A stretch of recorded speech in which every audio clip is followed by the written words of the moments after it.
COVID-19 সমগ্ৰ বিশ্বতে ত্ৰাসৰ সৃষ্টি কৰিছে। এই মহামাৰীয়ে লাখ লাখ মানুহৰ প্ৰাণ লৈছে।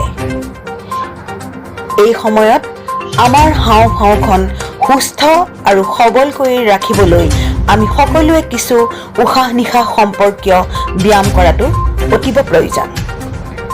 এই সম্পৰ্কত দিল্লীৰ এগৰাকী বিশেষজ্ঞ চিকিৎসক ডাক্তৰ অৰবিন্দ কুমাৰে কি কৈছে জানো আহক। मैं इस वीडियो में अपने साथियों की मदद से आपको कुछ बहुत ही बेसिक सी एक्सरसाइजेस बताऊंगा, चेस्ट की एक्सरसाइजेस, जो आपको जो शुरू के पीरियड में, जैसा कि बताऊं कि कोविड के 2 पार्ट्स हैं। जो पहले 5 से 7 दिन होते हैं इसमें प्राय बुखार और बाकी सारे सिम्टम्स होते हैं और हो सकता है इस पीरियड में लंग इन्वॉल्वमेंट, लेकिन बहुत रेयर है। मोस्टली जो लंग इन्वॉल्वमेंट है वो 8 दिन के आसपास शो करता है और 8 से 14 दिन का जो पीरियड होता है उस बीच में मोस्टली लंग इन्वॉल्वमेंट मैनिफेस्ट करता है। तो ये जो पहला हफ्ता है जिसमें आप रेस्ट पे हैं, आइसोलेशन में हैं, घर में हैं और खाली हैं, इस बीच में आप ये चंद बहुत ही सिंपल बेसिक सी एक्सरसाइज अकेले या जो इन्वॉल्व फैमिली मेंबर्स हैं आपके उनके साथ कर सकते हैं, जिससे आपकी लंग कैपेसिटी बढ़ेगी। ये आपके ऑक्सीजन की रिक्वायरमेंट होने के चांसेस को कम करेगा। आपको लंग अगर इन्वॉल्वमेंट होगा तो उसके बारे में पहले से वार्न करेगा और आपको जबरदस्ती के टेस्ट करने से रोकेगा। करें तो आइए अब हम ये एक्सरसाइज करके देखते हैं। अगर आप अकेले हैं तो ये आपको स्वयं करना है, तो मैं एक सोलो ये एक्टिविटी करके दिखाऊंगा और कई लोग हैं तो इसको ग्रुप में कर सकते हैं। उसके बाद में अपने टीम मेंबर्स के साथ आपको ग्रुप एक्टिविटी भी दिखाऊंगा। तो मान लीजिए मैं अकेला हूं या आप अकेले हैं, तो आपने बैठे, कंधे बिल्कुल सीधे होने चाहिए, चेस्ट सीधी होनी चाहिए, हाथ अपने थाइस पे रख लीजिए और मुंह से सांस लेंगे, क्योंकि कई लोगों को नाक में कभी कभी ऑब्स्ट्रक्शन वगैरह होता है, तो मुंह से बड़ा स्मूथली सांस जाती है। अब देखिए मैंने सांस निकाल दी, मुंह खोला,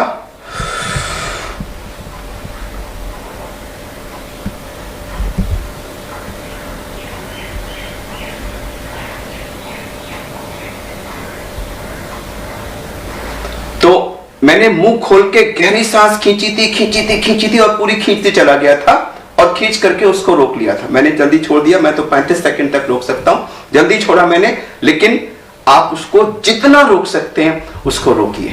तो गहरा सांस खींचना और उसको रोकना ये जरूरी है। अब मैं अपने जो मेरे कॉलीग्स हैं डॉक्टर हर्ष और सिस्टर नेहा और सिस्टर प्रेरणा, उनके साथ आपको यह ग्रुप एक्टिविटी करके दिखाता हूं। तो आप लोग सीधे बैठ जाइए, चेस्ट को बिल्कुल सीधा कर लीजिए और बिल्कुल हाथों को आगे अपना रिलैक्स पोजीशन में रख लीजिए और मैं 1 2 3 जब कहूंगा तो 3 के काउंट पे आप लोग मुंह खोल के गहरा सांस खींचते जाएंगे और मैक्सिमम जब आपको लगे नहीं खींच सकते हैं तो 5% और खींचिएगा और फिर अपने को फ्रीज कर दीजिएगा। चलिए 1 2 3 और खींचे, बिल्कुल। अब अपने को फ्रीज कर दीजिए, तीनों फ्रीज कर दीजिए। आप इमेजिन करिए कि ये जो अंदर इतनी हवा आपने भर ली है लंग्स के अंदर, ये आपके लंग्स को जो बिल्कुल पेरिफेरल पार्ट है उसमें भी हवा जा रही है। ये हवा से लंग्स फैल रहे हैं, लंग्स हेल्दी हो रहे हैं, ऑक्सीजन आपके बॉडी में पहुंच रही है और आप बिल्कुल ठीक हो रहे हैं। अपने को ठीक होता हुआ महसूस करिए, और जितनी देर संभव हो इसको रोक के रखिए। जब आपको लगे नहीं रोका जा सकता 1-2 सेकंड और रोकिएगा। आपको जान लगानी है, क्योंकि यह आपके लंग्स की पावर को बढ़ा रहा है, आपकी ब्रेथ होल्डिंग बढ़ा रहा है, आपके लंग्स का पेरिफेरल पार्ट को ओपन अप करके total lung available for oxygen exchange आपका बढ़ा रहा है। रोक के रखिए, बिल्कुल रोक के रखिए। जो लोग आप परिवार में देखें, कोई जल्दी छोड़ पाएगा, कोई देर तक रोक पाएगा, तो जो सबसे ज्यादा देर तक रोक पाता है वो दूसरों को एनकरेज करेगा। अरे भैया, अरे भाभी, चलो देखो मेरे साथ करो, मैं और बढ़ाओ। एक दूसरे को एनकरेज करके इस ब्रेथ होल्डिंग टाइम को बढ़ाने की कोशिश करिए। ये एक अच्छी ग्रुप एक्टिविटी है, ये आपके लंग्स को हेल्दी कर रही है, ये आपको और अच्छा बनाएगी। तो देखिए प्रेरणा ने शायद 2-3 सेकंड पहले रोक दिया, डॉक्टर हर्ष और सिस्टर नेहा ने उससे ज्यादा इसको रोका। तो एक दूसरे को आप एनकरेज करेंगे तो आप एक दूसरे का ब्रेथ होल्डिंग टाइम और ज्यादा बढ़ाते रहेंगे। आप रियलाइज करेंगे कि ये एक really good breath holding, breath deep breath taking, और ब्रेथ होल्डिंग के बाद आप एकदम एग्जॉस्ट से हो जाएंगे, थक से जाएंगे। तो मैं इसको नहीं कहूंगा कि इसको बार बार करिए। एक बार आपने रियली डीप ब्रेथ लेके खूब देर तक रोक लिया तो वो वंडरफुल है, आपके लंग्स को उसने पेरिफेरल पार्ट्स को ओपन अप कर दिया।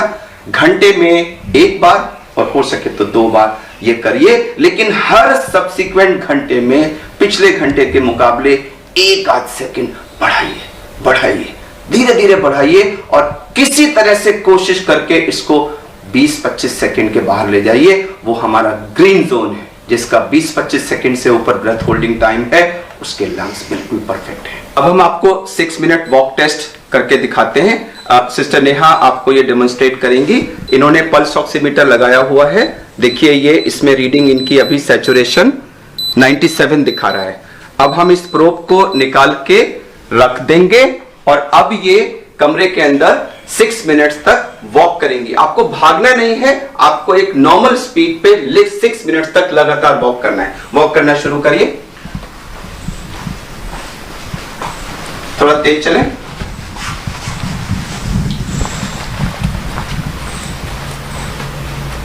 चलते रहें, कंटिन्यूअस, रुकना नहीं है, 6 मिनट्स तक कंटिन्यूअस वॉक करना है। अब हम इस वीडियो को यहीं रोक रहे हैं, ये वॉक करती रहेंगी, हम 6 मिनट पूरा होने पे फिर आपको दिखाएंगे। अब देखिए इन्होंने 6 मिनट का पूरा वॉक कंप्लीट कर लिया है। अब हम इसको ऑन करके फिर से लगाते हैं और देखते हैं कि अब इनका सैचुरेशन क्या है। इधर दिखाइएगा, देखिए इनकी सांस फूल रही है, आप देखेंगे इनकी सांस फूल रही है क्योंकि इन्होंने काफी तेज वॉकिंग की है। लेकिन अभी हम सैचुरेशन देखते हैं कितना है, 98। तो एक्चुअली 97 से स्टार्ट हुए थे और वॉक करने पे इनका 98 हो गया, तो कोई फॉल सैचुरेशन में नहीं हुआ। अगर आपका लंग इन्वॉल्वमेंट शुरू होगा तो 3-4% का फॉल शुरू होता है, वो पहला वार्निंग सिग्नल होता है कि आपके लंग का इन्वॉल्वमेंट हो रहा है। तो अगर आपके वॉकिंग करने पे कोई भी फॉल सैचुरेशन में नहीं है, इसका मतलब आपके लंग्स बिल्कुल ठीक हैं। तो हमने इस वीडियो में डीप ब्रीदिंग करके अपना ब्रेथ होल्डिंग टाइम धीरे धीरे बढ़ाना और 6 मिनट वॉक टेस्ट करके अपने लंग्स की कंडीशन को चेक करते रहना, इन दोनों चीजों को आपको अच्छी तरह से दिखा दिया है। एक सलाह जरूर देना चाहूंगा कि अगर आपका पहले 5, 6, 7, 8 दिन में ब्रेथ होल्डिंग टाइम धीरे धीरे बढ़ रहा है और 7वें, 8वें दिन या उससे पहले या उसके बाद में अचानक वो कम होने लगता है, या 6 मिनट वॉक टेस्ट पे आपका सैचुरेशन 3-4% या उससे ज्यादा गिरने लगता है, तो ये दोनों ही अर्ली वार्निंग साइंस हैं कि आपके लंग्स में कुछ न कुछ इन्वॉल्वमेंट शुरू हो गया है, और ऐसी सूरत में तुरंत आपको अपने डॉक्टर को कांटेक्ट करना चाहिए। इन